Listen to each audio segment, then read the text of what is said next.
Hey guys, welcome back to another video.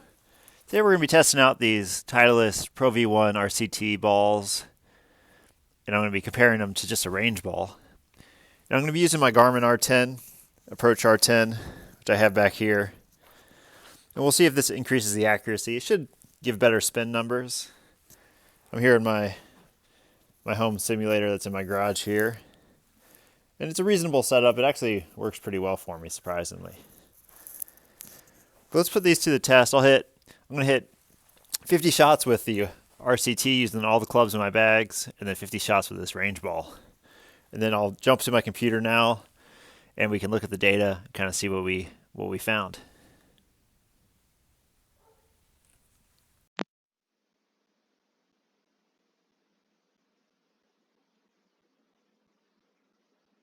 All right, guys.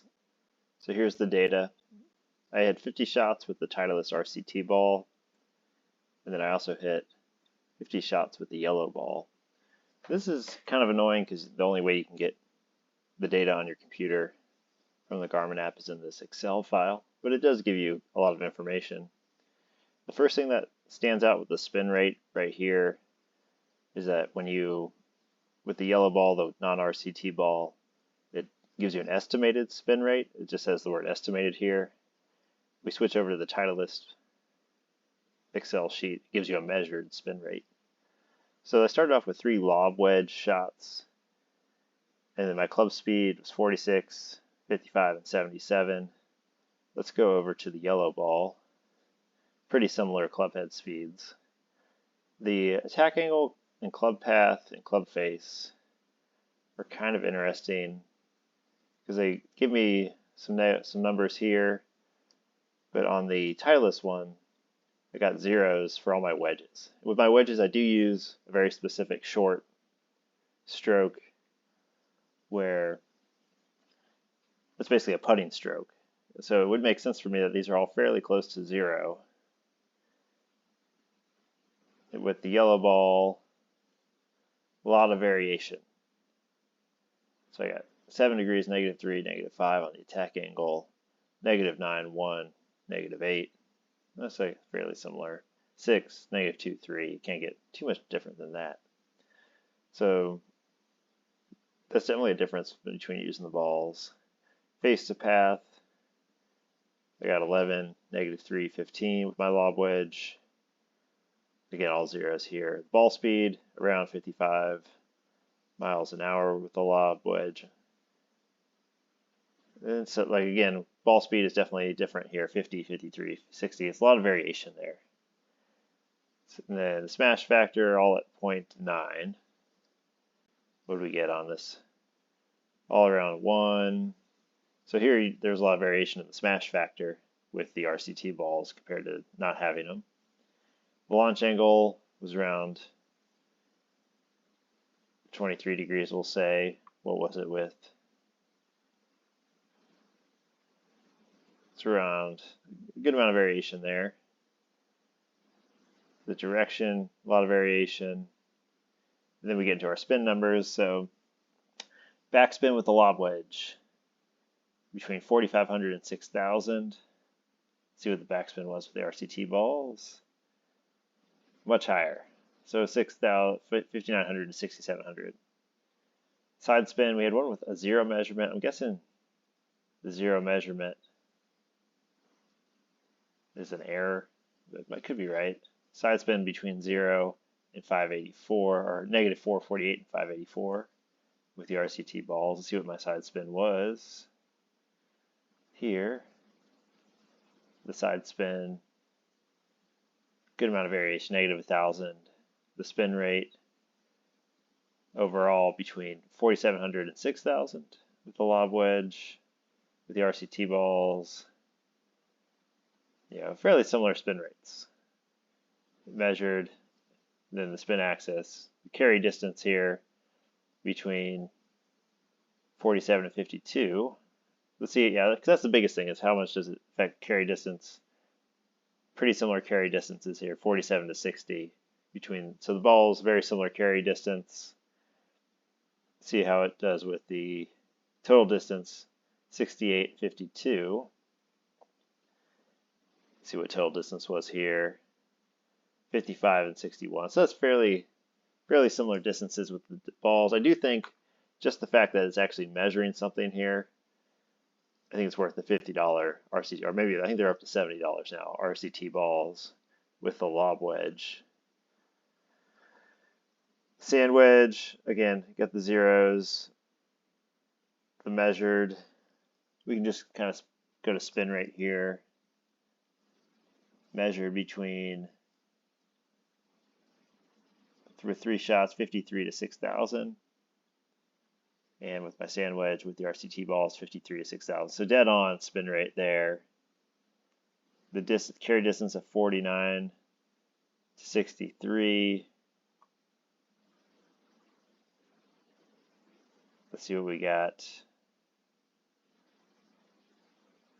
with the sand wedge and the yellow range ball. Carry distance of, so even further carry distances with the yellow ball, they're between 68 and 75. So overall, I wouldn't be too disappointed if you're using regular balls. Maybe you don't want a spring for it. It kind of comes down to price. If you think those balls are not, the actual $70 isn't necessarily worth it. Overall, I would say the accuracy in terms of when I hit shots, I wasn't noticing a big difference in the accuracy of the shot. If I hit it toward the left side of the screen, the ball would go left, whether I was using an RCT ball or a non-RCT ball. And it would, if I hit to the right, it would go to the right either way, or the center. If it felt like a really good shot, it would record a really good shot. So I'm pretty impressed with the actual Garmin R10 unit from that perspective. Let's take a look at like a 7-iron. Maybe it's like right in the middle range of irons. I hit 3 7-iron shots with the yellow ball here.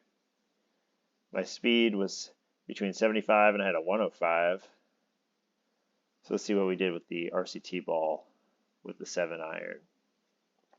75, okay, so the 105 maybe a bit of an anomaly. I just had a really good shot there. But again, it was giving me a very accurate, very similar club head speeds. Overall with my irons, I was between 72 to 80. That was my 3 hybrid. So in the 70s and 82 there. Overall, let's see how my speeds were looking with the yellow ball. 72, mostly in the 70s. I had this one random 105. That may have been inaccurate. It had a 0 there. I think the zeros kind of means something was off on the machine or on the launch monitor. And let's look at the spin rates between 3,700 and 6,000. That was the 105. Got a really high spin rate there. So maybe the 7-iron isn't the best one to look at. Let's see.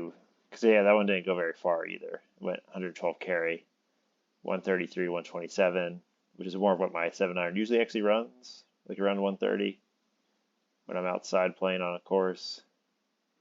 And let's see what the total distance was.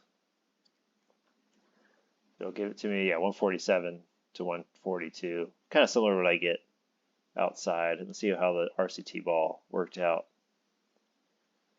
The RCT ball, again, 3 fairly consistent shots with similar numbers. The spin between 46, 45. Those are all three real similar spin numbers. Total distances of, or carry distances of 150, 111, and 142. See how that worked out. Go back here. See, this is just not the, this is a tough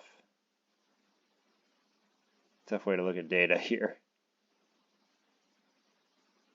Let's see. We get to the 7-iron.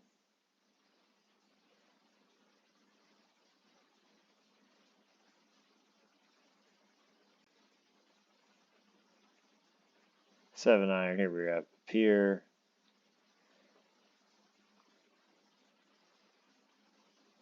These are the carry distances between 150 and 142. 161 and 156. So a little bit further with the RCT balls, which is what I would expect. I think the Garmin model overall kind of takes down what you think you would be getting, or especially with my setup being indoors in a small area in a garage. Let's look at the driver real quick, and we'll call it a video here.